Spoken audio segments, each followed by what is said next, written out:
Yo, what is going on, my Sigma males? Hope you're all doing great. So a few days ago, about 2 days ago, I made a video about the iDubbbz situation when he went on cold ones and the energy was just not there. It felt like he wanted to be anywhere else but there. And I wasn't the only one who was tripping. I read the comment section. I read the cold ones comment section. Across the board, everyone was like, what is going on? What am I looking at? What happened to iDubbbz? And when is he going to say the N-word again? Because we all know that that's a real reason why we all love iDubbbz, am I right? I swear to God, someone from the iDubbbz subreddit is going to take that and run with it and be like, so here we have proof that it's only immature losers who miss the old iDubbbz when he used to say the N-word. Some of you guys were letting me know that iDubbbz and Anisa the Greasy, the power couple of YouTube, finally responded to everything from Anisa's meltdowns to iDubbbz finally talking about the whole cold one situation. No, Dane, Ian got sick from drinking rainwater that he collected off of a disgusting roof. Yeah, that's well. Anyway, this is all good to bring up because this is the type of shit that people expected you to do in the new Max and Chad cooking video. Mm-hmm. They expected you to eat dead birds, to I don't know, fuck a dead horse or something, do something shocking.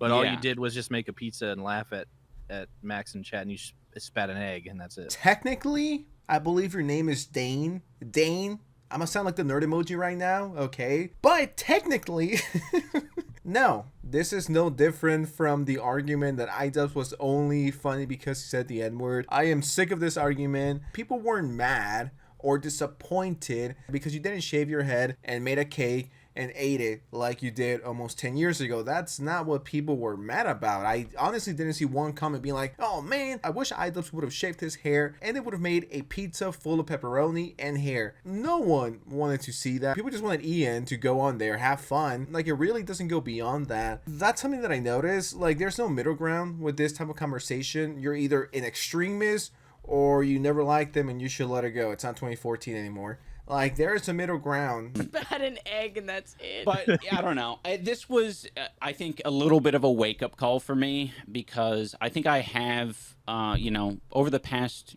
year, maybe couple of years, I don't feel like I've kind of been ignoring a lot of feedback, I think, from the audience. Well, it's been hard because you have, in some regards, been gaslit heavily. Right. Like, well, that's what I'm getting at. Is in general, it's very difficult to separate constructive criticism from hate sometimes because, like, we're really fucking good as people of, like, constructing like a statement online, especially with all the restrictions that these platforms have.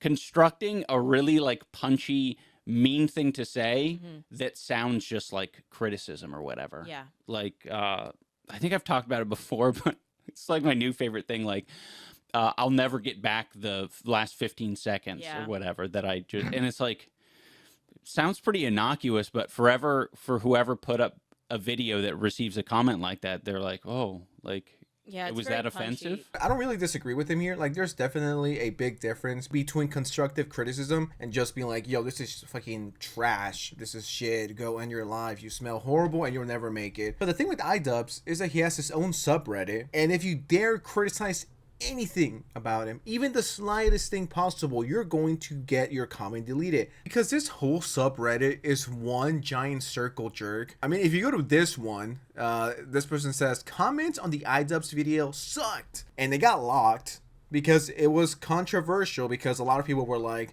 I'm a fan, but this and that. But look at these deleted comments. I wonder why they got deleted.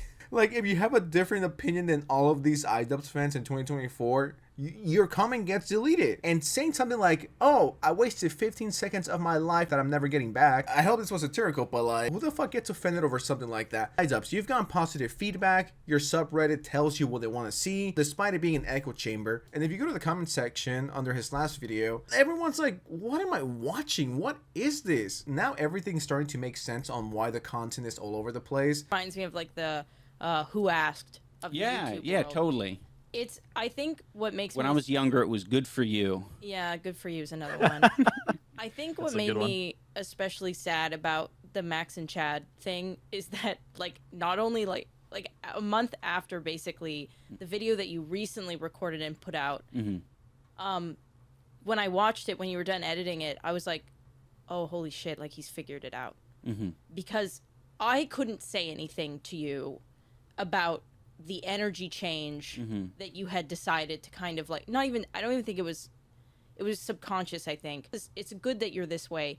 You're very stubborn. You're not going to let somebody tell you, like, when you're doing something wrong. You're going to, like, ride it out until you come to a conclusion. Genuinely, I am listening to the feedback, and not all of the feedback. Some of the feedback is very cruel. Well, let me give the commenters my own feedback. Okay. Maybe a little bit nicer. Oh, yes. So they essentially just want an echo chamber. I mean, correct me if I'm wrong, guys, but what I'm gathering here is I want you guys to be nice to us, and if you're going to criticize us or iDubbbz, please be polite. We don't like reading mean comments because it hurts our feelings. It hurts iDubbbz's feelings. What you want, just hire a whole bunch of yes men. You just want people to tell you that you're doing a good job when you're not, because you don't want to face the harsh reality. And just so we don't hear any negativity out there, I'm going to speak for me now. Sometimes as a content creator and as a person, you need someone to call you out on your BS. And is that going to hurt your feelings? Absolutely. No one likes to get their feelings hurt. I don't like going on YouTube or like Twitter. Like a few days ago, someone was like, oh, Sensitive Society is a libtard who made this video about the synthetic man. No one likes receiving mean DMs, mean comments. I get that. Sometimes in life, you need a reality check. Okay? You need someone to be like, yo, what kind of content are you putting out? It's shit. It's flopping. No one's watching it. Your fans hate you and you're losing everything. And you lost $500,000 like a year and a half ago. I'm gonna quote the greatest singer of all time and my personal favorite artist of all time, Lizzo. Truth hurts. But we need it. I've gotten criticism before, and it's not fun. It's not like I'm like, whoa, I can't wait to get hate. Of course not. But I see it, and I try to fix whatever the mistake was. That's what you're supposed to do, not only as a content creator, but as a person. I mean, at that point, Ian, just get a whole bunch of fucking Twitter losers to be your yes man and tell you that your keychain videos in part 2, 3, 4, 5, 6 are all going to be bangers. Harsh criticism can be useful and is sometimes needed. Have a hard time listening when it's full of vitriol.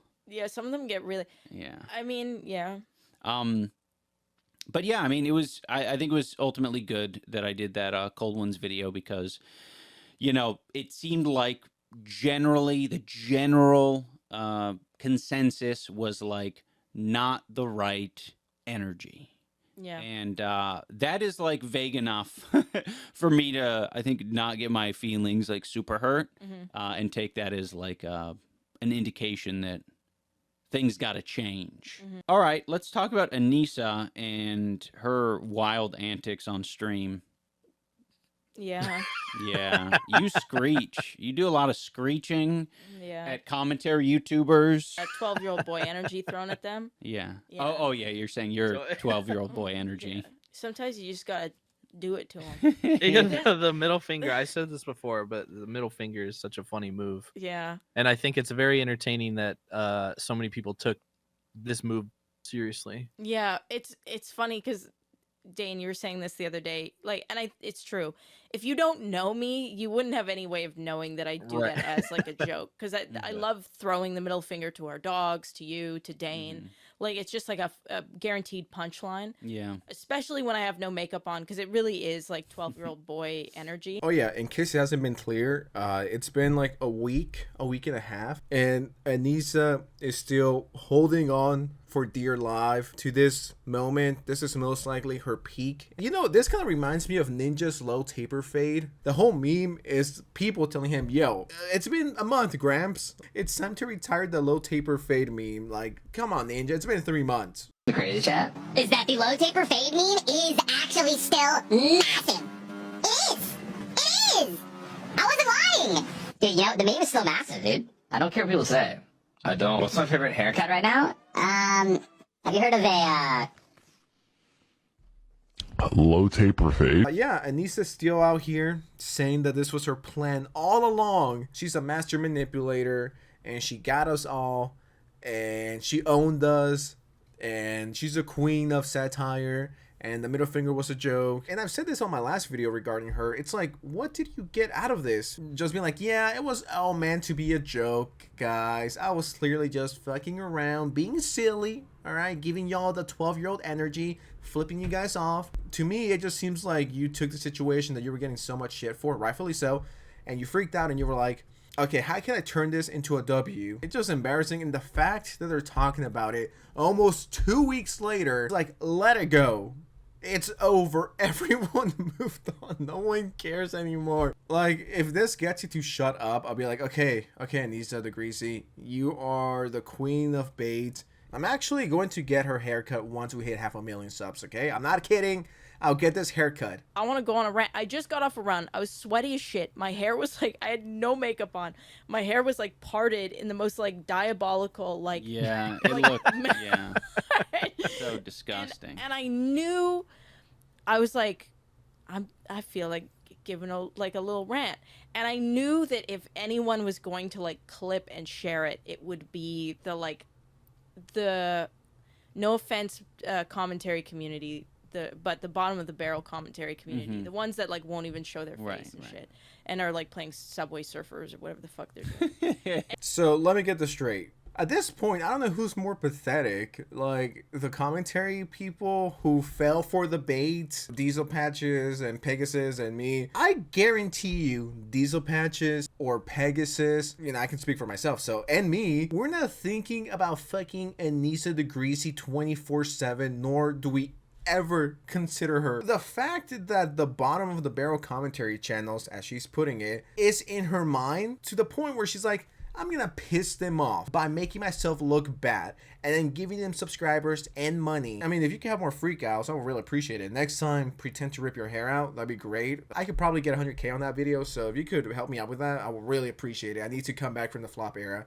So the commentary community lives rent-free in her head. I truly do believe she thinks more about the commentary community than the actual commentators. Like, I don't think about this shit when I'm running or when I'm working out. It's not like I'm thinking about, I wonder, is Diesel Patches stroking it right now? Is he? I gotta know. I might hit him up right now. I'm not thinking about that. When no one has spoken about her in years, it's kind of sad. Like, people are just living rent-free in her head. This doesn't make you look any better. If anything, it's more embarrassing. And if that meltdown was fake in order to bait everyone, please make more. You could legitimately pay my first house, Anisa, if you have like 4 more. With that, I think I'll be set for life. So if it was fake and you have no problem doing it, please continue. And so I was specifically talking about them and going on like a little like fun little rant, because back in the day when, you know, that you want to get clipped, you want to get shared. We went to a diner and I said, I'm just going to warn you. I was like, I'm 100%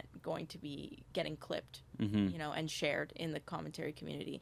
And Ian goes, okay. And we didn't really like talk about it much. I kind of gave him like a synopsis, but whatever. And that was it.